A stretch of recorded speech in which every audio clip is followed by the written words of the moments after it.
அன்பான நேயர்களே,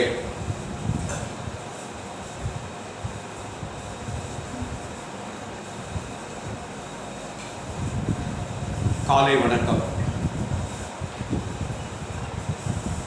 தனம் தரும் கல்வி தரும் ஒரு நாளும் தளர்வறியா மனம் தரும் தெய்வ வடிவும் தரும் நல்லன எல்லாம் தரும் அன்பர் என்பவர்க்கே கனம் தரும் பூங்குழலாள் அபிராமி கடைக்கண்களே விரும்பித் தொழும் அடியார் பிடிநீர் மல்கி மெய்ப்புலகம் அரும்பித் தரும்பி ஆனந்தமாகி சுரும்பிக் கழித்து மொழி தடுமாறி முன் சொன்னவெல்லாம் தரும் பித்தராவர் என்றால் அபிராமி சமயம் நன்றே. அபிராமி சமயம் நன்றே. அன்பு சார்ந்த நேயர்களே, இன்று வைகாசி மாதம் 4ஆம் நாள் வெள்ளிக்கிழமை, சுக்கிரவாரம், நவமி தேதி. நவமி 12:31 பின்னாடி தசமி தேதி. பூர நட்சத்திரம் இரவு 11:02 வரை இருக்கு. அதுக்கு பின்னாடி உத்தர நட்சத்திரம். 2 நட்சத்திரத்துக்குமே சித்த யோகம். ராகு காலம் 10:30 முதல் 12. எப்போதுமே வெள்ளிக்கிழமைக்கு ராகு காலம் 10 to 12. யமகண்டம் 3 to 4. குளிகள் 7 to 9. சூலம் மேற்கு, பரிகாரம் வெள்ளம். அன்பு சார்ந்த நேயர்களே, இந்த ராசி பலன்கள் எப்படி இருக்கிறது என்று பார்ப்போம். இந்த மேஷ ராசி என்பவர்களுக்கு கிரகங்கள் எப்படி இருக்கிறது? மேஷ ராசி என்பவர்களுக்கு ராசியில் சுக்கிரனும் புதனும் இருக்காரு. 2ஆம் அதிபதி ராசியில் இருக்காரு. குரு 2ல், 5ஆம் அதிபதி குருவோட சேர்ந்து இருக்கார். இந்த குரு யாரு அப்படின்னா 9ஆம் அதிபதி 2ல் குடும்பஸ்தானத்தில், அவரோட 5ஆம் அதிபதி சேர்ந்து இருக்கார். இந்த இணைவு என்பது ஒரு நல்ல இணைவு. 4ஆம் அதிபதி 5ல் இருக்கார், சந்திரன்.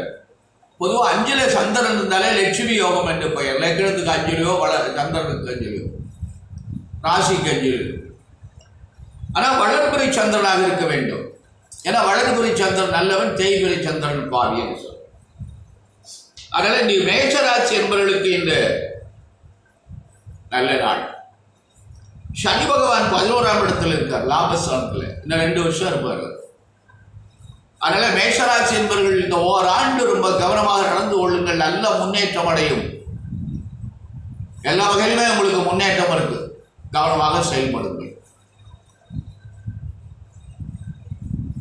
அடுத்தபடியாக ரிஷபராசி என்பவர்களே, உங்களுக்கு ராசியில குரு இருக்கிறார், ராசியில சூரியன் இருக்கிறார்.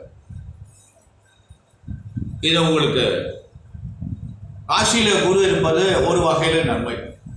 ஏன்னா அந்த குருவுடைய பார்வை 5, 7, 9ஆம் இடத்தை பார்க்கும். 5, 7, 9ஆம் இடத்தை குரு பார்க்கிறது பெரிய சிறப்பு என்று சொல்லலாம். அதனால் அந்த குரு பார்வை உங்களுக்கு மிக நிறைவாக இருக்கிறது. ஆனால் லக்னத்திலேயே குரு இருக்கிறது, ராசியிலேயோ லக்னத்திலேயோ குரு இருப்பது நன்மை இல்லை அப்படின்னு சொல்றாங்க. எனக்கு கேட்டால் அந்த பிரச்சனைக்குரிய இடம் என்று சொல்வது. பொதுவாக லக்னத்திலேயோ ராசியிலேயோ எந்த கிரகங்களும் இருக்கக்கூடாது. ஏன்னா லக்னம் என்பது உயிர் சாமம், ஜீவன். அந்த இடத்துல மற்ற கிரகங்கள் யாரும் இருக்கிறதுக்கு ஒரு சாத்தியமே கிடையாது. குரு இருக்கலாம், சுக்கிரன் இருக்கலாம், புதன் இருக்கலாம். இவங்க 3 பேரை தவிர மற்ற கிரகங்களாக யாருமே இருக்கக்கூடாது என்று சொல்லுவோம். அதனால ரிஷபராசி என்பவர்களுக்கு இந்த சனி பகவான் 10ஆம் இடத்துல இருக்காரு, ராகு 11 இருக்காரு. இவங்க 2 பேரும் நல்ல இடத்துல இருக்காங்க. இன்னும் ஓராண்டுக்கு ஒரு நல்ல பலன் தரும். அப்படின்னு ஒரு அமைப்பு. அடுத்து மிதுன ராசி அன்பர்களே, உங்களுக்கு குரு பகவான் 12ஆம் இடத்தில் இருக்கார். தேவையற்ற செலவுகள் ஏற்படும், கவனமாக நடந்து கொள்ளுங்கள். எந்த அளவு நல்ல செலவுகளாக செய்யுங்கள். உங்களுக்கு 4ல் வந்து ராகு இருக்கு, அது 10ல் ராகு இருக்கு, 10ல் இதுமா இருக்கு. இது ரெண்டும் தொழில் சாரம் பிரமாதமாக இருக்கும். வருமானம் நன்றாக வரும், கவலைப்பட வேண்டாம். அன்பு சார்ந்த மிதுன ராசி என்பவர்களை, உங்களுக்கு ராசிநாதன் புதன் வந்து 11ல் 5 கூடையவர், சுக்கிரனும் 11ல். இதெல்லாம் உங்களுக்கு ஒரு நல்ல நிறைவான அமைப்புகள். கவனமாக நடந்து கொள்ளவும். அடுத்து கடகராசி என்பவர்களை, உங்களுக்கு ராசிநாதன் சந்திரன் 2ஆம் இடத்துல சூரியனுடைய வீட்டில் இருக்கார். குரு வந்து 11ஆம் இடத்துல இருக்கார். குரு 11ஆம் இடத்துல இருப்பது கடகராசிக்கு ஒரு நல்ல நிறைவு. 10ல் புதனும் சுக்கிரன் இருக்காங்க. மற்ற கிரகங்கள் எல்லாம் உங்களுக்கு பலமாக இல்லை. 8ல் சனி இருக்கிறது, கவனமாக நடந்து கொள்ளவும். அடுத்தபடியாக சிம்மராசி என்பவர்களை, உங்களுக்கு குருவான் 10ல் இருக்கார். சுக்கிரனும் புதனும் 9ஆம் இடத்துல இருக்கார். சுக்கிரன் 9ல் இருப்பது நல்லது, புதன் 9ல் இருப்பது, 2 கூட 9ல் இருக்கார், அதுவும் நல்லது. சிம்மராசி என்பவர்களுக்கு இந்த குரு நல்ல இடத்துல இல்லை, 10ஆம் இடத்துல இருக்கார். 10ஆம் இடத்துல குரு இருந்தால் என்ன பண்ணுவார்னா, ஏதாவது பெயர் பழுது அடைகிற மாதிரி ஏதாவது பலனை ஏற்படுத்துவார், கெட்டவே சொல்றது. அதனால கவனமாக நடந்து கொள்ளுங்கள், நிதானமாக நடந்து கொள்ளுங்கள், அவசரப்படாதீங்க, பொறுமையாக செயல்படுங்கள், நல்லதே நடக்கும். தொழில ரொம்ப கவனம் இருக்கணும். ஏன்னா தொழிலில் சிரமங்கள் ஏற்படுறதுக்கு வாய்ப்பு இருக்கு, பதவியில் பின்னாடி வருவதற்கு வாய்ப்பு இருக்கு, முன்னாடி இருந்தால் பின் சீட்டுக்கு வர்றதுக்கு வாய்ப்பு இருக்கு. அதெல்லாம் கொஞ்சம் கவனம், நிதானமாக பொறுமையாக நடந்து கொள்ளுங்கள். மேலில் அதிகாரி இருந்தால் ரொம்ப கவனமாக நடந்து கொள்ளுங்கள். என்ன வேணாலும் சொல்லிட்டு போகிறேன், காதலே வாங்காது, தின்னா திடீர்னு போகிறேன். ஏன்னா 10ல் குருவு பவுசை குறைப்பான். பவுசுன்னா நல்ல நிலைமை. சில பேர் பதவியை பறிப்பான்னு சொல்கிறாங்க, பவுசை குறைப்பான். மொத்தத்தில் நம்முடைய நல்ல நேமை கெடுத்து போடுவான். அதனால் நம்ம கவனமாக நடந்து கொண்டால் வாழ்க்கையில் நல்ல முன்னேற்றத்தை ஏற்படுத்தலாம். அடுத்தபடியாக கன்னிராசி என்பவர்களே, உங்களுக்கு குரு 9ஆம் இடத்துல இருக்கார். சூரியனும் 9ஆம் இடத்துல இருக்காங்க. குரு 9ஆம் இடத்துல இருப்பது பெரிய சிறப்பு. ஓடி போனவனுக்கு 9ஆம் இடத்துல குரு, ஆட்டவனுக்கு 8ஆம் இடத்துல சனி. இப்படியெல்லாம் ஒரு சின்ன பழமொழிகள், அது சரியாக இருக்கா தப்பாக இருக்கான்னு அனுபவிக்கிறவங்க தான் தெரியும். அதனால் இந்த 9ஆம் இடத்துல குரு இருப்பது நல்ல பலனை தரும், நன்மைகளை நடக்கும். புதன் வந்து எங்க இருக்காருன்னா ராசிநாதன் 8ஆம் இடத்துல இருக்கார். உங்களுக்கு 6ல் சனி இருக்கு. 2 ஆண்டுகள் இந்த 6ஆம் இடத்துல சனி. இந்த சனி உங்களுக்கு நல்லவர், பாக்கியாதிபதி. அவர் நிச்சயமாக நல்லது செய்வார், கெடுதல் பண்ண மாட்டார். அதனால் கவனமாக நடந்து கொள்ளுங்கள், நல்லதே நடக்கும். அடுத்து துளாராசி என்பவர்களே, உங்களுக்கு குரு 8ஆம் இடத்துக்கு வந்துட்டார். 8ல் குரு இருந்தால் என்ன பண்ணணும்னா, காரியங்கள் தடை, தடங்கள், தாமதம், வேற ஒன்றும் பண்ணாது. புதிதாக எதையும் செய்யாதீர்கள், தயவு செஞ்சு புதுசாக எதையும் பண்ணாதீங்க. ஒவ்வொருத்தரும் ஒரு கருத்தை சொல்றாங்க. பொதுவான கருத்து என்னன்னு கேட்டீங்கன்னா, தடைப்படும், தாமதமாகும். இதுல குன்றக்குடிக்கு பக்கத்தில் கீழச்செவல்பட்டின்னு ஒரு ஊர். அந்த ஊர்ல பாரம்பரியமா 3 தலைமுறையா ஜோடம் பார்த்த ஒரு ஜோடிகள் இருக்கிறாங்க. அவங்க அனுபவ ஜோதிடம் என்ற ஒரு நூல் 10 பாகம் வெளியிட்டிருக்காங்க. சின்ன சின்ன புக்கு தான், அருமையான நூல்கள். அதுல வந்து இந்த கோச்சார பலனை பற்றி மிக அழகாக எழுதியிருக்காங்க. பெரிய ஜோடர், மாமேதைகள், வெங்கட்ராமையர்னு பேர். அந்த கருத்தை நமக்கு அனுபவத்தில் பார்க்கின்ற போது இந்த கோச்சார பலன்கள் எல்லாம் அது கரெக்டாக இருக்குது. அவங்க எழுதியிருக்கிற அந்த கோச்சார பலனையோ ஆயுள் பாகத்தையோ நம்ம பார்க்கின்ற பொழுது ஆயுள் பாகத்துக்கெல்லாம் அவங்க தெளிவாக எழுதியிருக்கின்றார்கள். அதை படித்து பார்க்குற போது நமக்கு ஆராய்ச்சி பண்ணுற போது கணக்கு சரியாக இருக்கிறது. தசாபுத்தியே எழுதியிருக்கிறார். ஏன்னா அனுபவம் வாய்ந்த ஜோடர்கள், 3 தலைமுறையாக வேதம் கற்றவர்கள். அதனால் அது ஒரு பெரிய சிறப்பாக இருக்கிறது. அதன் வழியிலே தான் நான் இந்த கோச்சார பலன் சொல்லிக் கொண்டிருக்கிறேன். அதனால உங்களுக்கு வந்து இந்த துளாராசி என்பவர்களுக்கு உங்களுக்கு 8ல் இருக்கிற குரு வந்து காரியத்தை தடைப்படுத்துவார், வேற ஒன்றும் செய்ய மாட்டார். விரயத்தை பண்ணுவார்னு சொல்றாங்க, எனக்கு அது சம்மதம் இல்லை. விரயமாக அது 12ல் குரு இருந்தால் தான் விரயமாகும். தடைப்படுத்துவார், தாமதப்படுத்துவார். ஒரு 10 லட்சம் ரூபாய்க்கு முதல் போட்டு நீங்க தொழில் ஆரம்பிச்சீங்கன்னா வியாபாரம் நடக்கலைன்னா 6 மாசம் நீங்க வியாபாரமே நடக்கலைன்னா உங்களுக்கு முதல் போயிருமா இல்லையா? வாங்கி வச்சிருக்க பொருள் பூரா கெட்டு போயிருமா இல்லையா?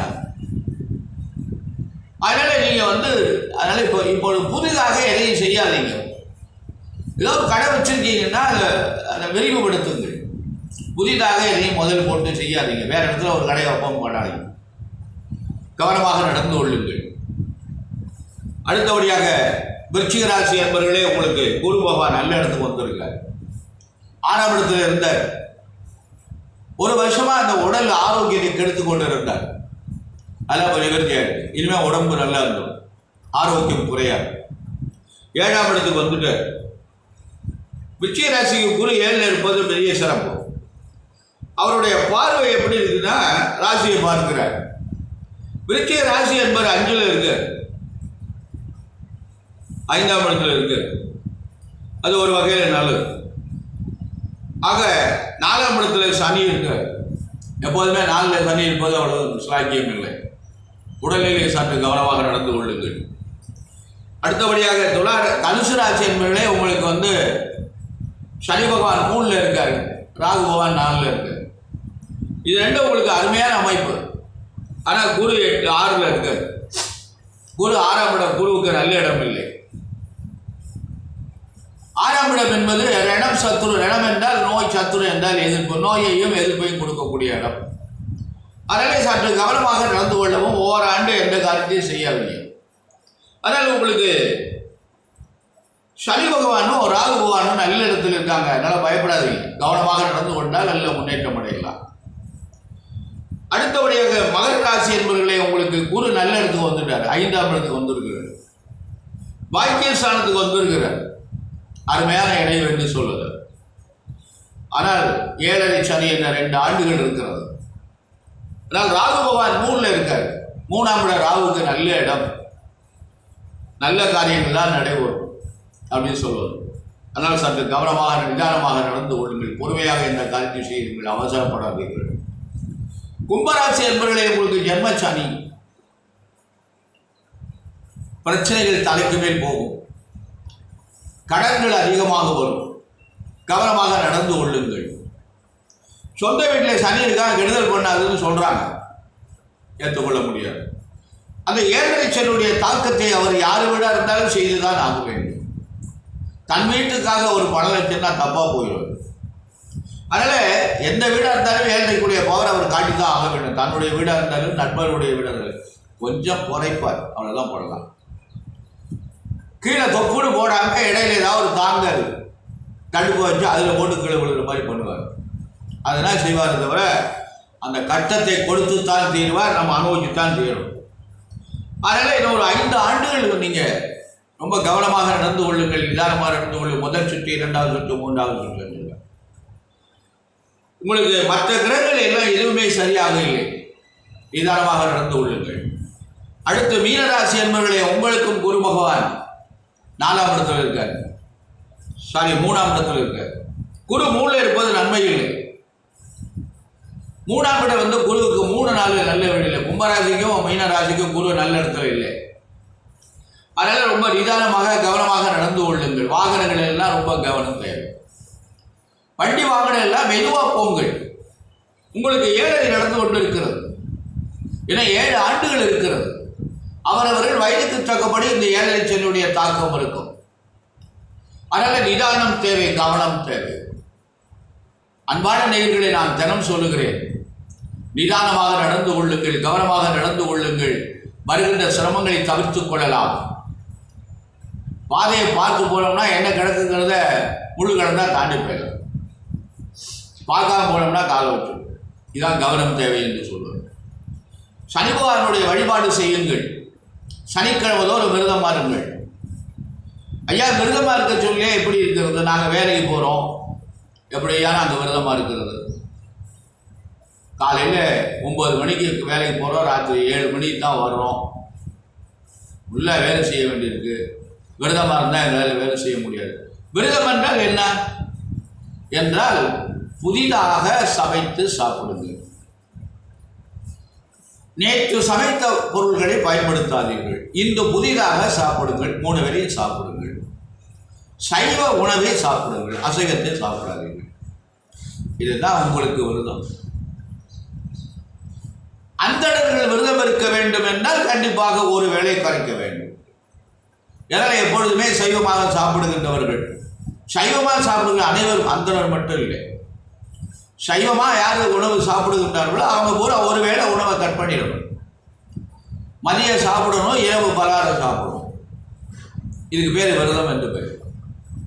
ஒன்றுமே சாப்பிடாத விரதம் ஒன்று இருக்கிறது, உயர்ந்த விரதம். அது 6 நாளைக்கு கந்த சஷ்டி விரதம். இந்த தொண்டை வறண்டு போயிடும் என்பதற்காக அந்த ஒவ்வொரு ஸ்பூன் பால் வாயில் விட்டுக்கிறோம். ரொம்ப கலப்பாக இருக்கவங்க இடையில ஏதாவது பாதி வாழைப்பழம் சாப்பிடுவாங்க. அந்த விரதம் அருமையான விரதம் 6 நாளைக்கு இருக்கணும். இப்பொழுது விரதம் இருப்பதெல்லாம் முடியாத காரணம். ஏன்னா எல்லாருக்கும் சுகர் வந்து பண்ணிடும். சுகர் இல்லாத மனிதனே கிடையாது. அது எங்கேருந்து வந்ததுன்னு தெரியல, எப்படி வந்தது என்று தெரியல. யார் வெளியில் ஏற்றி விட்டாங்க? நமக்கு கப்பல் மூலமாக வந்ததா, பிளைன் மூலமாக வந்ததா, பஸ்ஸில் வந்ததா, காரில் வந்ததா தெரியல. இந்த சூரியன் என்பது இப்போ குழந்தைகளும் கூட வருகிறது என்று சொல்லுகின்றார்கள். இது தாய் தந்தையினுடைய இரத்தத்தில் இருந்து வருகிறது என்று சொல்லுகின்றார்கள். எங்கள் பரம்பரையில் எனக்கு தெரிஞ்சு யாருக்குமே சுகர் இருந்ததாக எனக்கு தெரியவில்லை. என் தந்தைக்கும் சுகர் இல்லை, என் தாய்க்கும் சுகர் இல்லை. இப்போ எனக்கு சுகர் இருக்கிறது. 15 வருஷமாக ஆட்டிப்படுத்திக் கொண்டிருக்கு. என் சகோதரர்களுக்கும் சுகர் இருக்கிறது. என் தந்தைக்கு சுகர் இல்லை, என் சிறிய தாயாருக்கு சுகர் இல்லை. எப்படி அவர்களுக்கு சுகர் வந்தது என்று தெரியவில்லை. ஒரு வயசுக்கு பின்னாடி தான் என்னுடைய சிறிய தாயாருக்கு வந்து சுகர் வந்தது. பசங்களுக்கெல்லாம் சுகர், 2 பையங்களுக்கும் சுகர் வந்தது. அது வந்து எப்படி வந்தது என்று உணவு மூலமாக வருகிறதா என்று தான் நாம் கவனிக்க வேண்டும். ஏன்னா இப்போ இந்த உணவுகள்லாம் நல்ல சத்தான உணவுகள் கிடையாது. அதனால் உணவில் நிறைய பூச்சி மருந்து, கலப்படம், அரிசியை அரைச்சி மொத்தமாக வச்சு அதில் மருந்து தெளிச்சு வச்சுறாங்க, வண்டி கொடுக்காம இருக்கு. இப்படியெல்லாம் வந்து இருக்கிறதுனால நமக்கு இந்த எல்லா உணவுகளுமே ஒரு ரசாயன உரங்கள் இல்லாத உணவுகள் எதுவுமே கிடையாது. பால் முதற்கொண்டு பதப்படுத்தி அந்நாடு நமக்கு பால் வந்து அந்த காலெல்லாம் வீட்டில் எல்லார் வீட்லேயும் பால் இருந்தது, மாடு இருந்தது. இப்பொழுது பாக்கெட்டு பால் தான். ஒரு வாரத்துக்கு முன்னாடி கறந்த பால் அது மின்சாரம் மூலமாக குளிரப்பட்டு அதை நமக்கு பாக்கெட்டில் அடைச்சி விற்கிறாங்க. அதை தான் வாங்கி நம்ம சாப்பிட்றோம். அது மூலமாக தான் நமக்கு சிரமங்கள் வருது. அந்த காலத்தில் இந்த பிரிட்ஜ் என்ற ஒரு பொருள் இருக்குது, ஒரு குளிர்சாதன பெட்டி, அதெல்லாம் கிடையாது. அந்த பாலெல்லாம் கெட்டு போகல, தயிர் கெட்டு போகல. இந்த பிரிட்ஜில் வந்து அந்த குளிர்சாதன பெட்டியில் எல்லாத்தையும் வச்சு அமைக்கிறாங்க. அதெல்லாம் நமக்கு வந்து என்னென்னா வியாதி வருவதற்கு முக்கியமான ஒரு காரணம் என்றது குக்கர் உணவே தவிர்ப்பது நலம். அதனால உணவுகள் வந்து விரதம் இருக்கின்ற பொழுது கவனமாக பட்னியாக கிடக்க வேண்டாம். அசைவம் சாப்பிடுகின்றவர்கள் சைவமாக சாப்பிடுங்கள். புதிதாக குளித்து விட்டு வீடு வாசல் சுத்தமிட்டு புதிதாக சமைத்து சாப்பிடுங்கள். காக்கைக்கு அன்னம் வைத்து சாப்பிடுங்கள். அன்பான நேயர்களே, விரதம் என்பது மனதுக்கு தூய்மையை கொடுக்கும். தியானம் என்பது மனதை ஒருநிலைப்படுத்தும். இந்த தியானம் செய்கின்றது வீட்டில் செய்ய முடியாது. ஆலயத்தில் போய் அமைதியாக உட்கார்ந்து தியானம் செய்யினா மனசு ஒருநிலைப்படும். மனம் என்பது ஒருநிலைப்பட்டால் தூய்மைப்படும், நிம்மதி கிடைக்கும், இதயத்துக்கு கொஞ்சம் வலு கிடைக்கும். மனசு ஒருமைப்பட்டால் இதயம் வலுவாக இருக்கும். எப்போ பார்த்தாலும் இந்த மனதுக்கு அழுத்தத்தை கொடுத்து கொண்டு இருந்தால் இதயம் வந்து அதிகமாக துடிக்க ஆரம்பிச்சு விடும். ஆகவே அன்பானவர்களே, இறை வழிபாடு தான் நமக்கு முக்கியம். சிவாய நம என்று சிந்திப்பார்க்கு அபாயம் ஒரு நாளும் இல்லை. இதே உபாயமாகும் ஔவையார் சொன்னாங்க. அதனால சிவாய நம என்ற அந்த பஞ்சாட்சர மந்திரத்தை நாம் தியானம் செய்து இந்த இறை வழிபாடை நாம் செய்தோமையானால் நமக்கு எந்த கஷ்டமும் வராது. அதனால இந்த மகர ராசி, கும்பராசி, மீனராசி என்பவர்களுக்கெல்லாம் இந்த ஏழைகளுடைய தாக்கம் இருக்கிறதுனால் நீங்கள் தவறாமல் சனிக்கிழமதோறும் விரதமாக இருந்து சனி பகவானுடைய வழிபாடு செய்து காக்கைக்கு அன்னம் வைத்து இயன்ற வரை சனிக்கிழமதோறும் சனி பகவானுக்கு தீபம் ஏற்றி அவரை பிரார்த்தனை செய்து கொண்டு வந்தால் இந்த சனி பகவானுடைய தாக்கம் குறையும். கோளறு திருப்பதிகம் என்ற ஒரு பதிகம் இருக்கிறது, ஞானசம்பந்த பெருமான் இயற்றியது. அந்த பதிகத்தை சனிக்கிழமை காலை மாலை 2 வேளையும் பாராயணம் செய்தீர்களானால் அந்த சனி பகவானுடைய தாக்கம் குறையும். நாளும் கோளும் அடியாரை வந்து நலியாத வண்ணம் இதை செய்ய என்று சொன்னார். இந்த நாளும் கோளும் இறைவனுடைய அடியார்களை, சிவபெருமானுடைய அடியார்களை ஒன்றும் செய்யாது. ஆகவே அன்பான நேயர்களே, இறை வழிபாடு நமக்கு ரொம்ப முக்கியம். எல்லா அன்பர்களும் இறை வழிபாடு செய்யுங்கள், பக்தியோடு அன்பு செய்யுங்கள். ஆடம்பரத்துக்காக செய்யாதீங்க, பக்தியோடு செய்யுங்க. பூஜையே இல்லாமல் கிடக்கு ஒரு ஆலயம் என்றால் அந்த ஆலயத்துக்கு போய், அது எந்த கோவிலாக வேண்டாலும் இருக்கட்டும், அந்த ஆலயத்தை சுத்தம் செய்யுங்கள், தீபமேற்றுங்கள். உங்களால் முடிந்தவரை அந்த ஆலயத்திற்கு ஏதாவது செய்யுங்கள். அதுவே உங்களுக்கு நல்ல பலன். தினசரி அந்த கோவிலை கூட்டி பெருக்கி சுத்தம் பண்ணிட்டு விளக்கு போட்டுட்டு வந்தீங்கனாலே அதுவே உங்களுக்கு ஒரு பெரிய பலன். பூஜை பண்ண வேண்டாம். அந்த ஆலயத்தை சுத்தம் செய்து தண்ணீர் விட்டு அலம்பி கோலம் போட்டு தீபம் போட்டு பத்தி ஏற்றி வச்சுட்டு 2 வாழைப்பழம் இருந்தால் அதை வாங்கி அந்த சுவாமிகிட்ட வச்சு நீர் விளைவிட்டு எடுத்துக்கலாம். வந்தீங்கன்னாலே அதுவே உங்களுக்கு பெரிய பலன். அந்த ஆலயம் தூய்மைப்படுகிறது, அருள் பெறுகிறது. அதனால அவங்களுக்கு வந்து அது பெரிய, யார் சொன்னாலும் எதையும் கேட்காதீங்க. வேணா தினம் போய் பிள்ளையார்களை கூட்டிகிட்டு இருக்காளே அப்படின்னு சொல்லுவாங்க, அதெல்லாம் காதில் வாங்காதீங்க. அதனால் இறை வழிபாடு பண்ணுங்கள். இறை வழிபாடு தான் உங்களுக்கு நல்ல பலன்களை தரும் என்று கூறி எல்லா மக்களும் நல்லருள் பெற்று பல்லாண்டு பல்லாயிரத்தாண்டு வாழ எல்லாம் வல்ல அன்னை பராசக்தியை பிரார்த்தனை செய்து நிறைவு செய்கிறேன். நன்றி, வணக்கம்.